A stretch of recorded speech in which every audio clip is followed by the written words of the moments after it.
2022 жылы келип аткан пожарный техникалардан сырткары дагы алабыз деп ойлоп атабыз, пландаштырып. Россия мамлекети убадасын берип турат. Кудай буйрса ал ишке ашып калса, аяктан дагы аябай көп санда пожарный техникалар келет.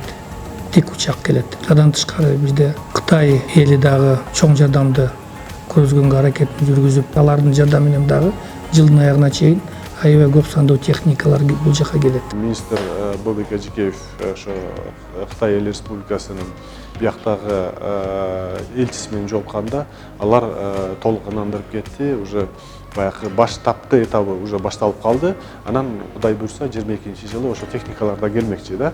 Адан тышкары өзүбүздүн ишканаларыбыз бар. Бул водолазный ишканабыз бар, альпинистский подразделениябыз бар. Жана ошо шахтерлордун коопсуздугун карай турган ГСС горно-спасательный службабыз бар, химико-радиологический службабыз бар. Аларды дагы биз ойлоп атабыз, 2022 жылга толук жаңылатып, жаңы оборудование алып берип, материально-технический базасын жогорулатабыз деп ойлоп атабыз.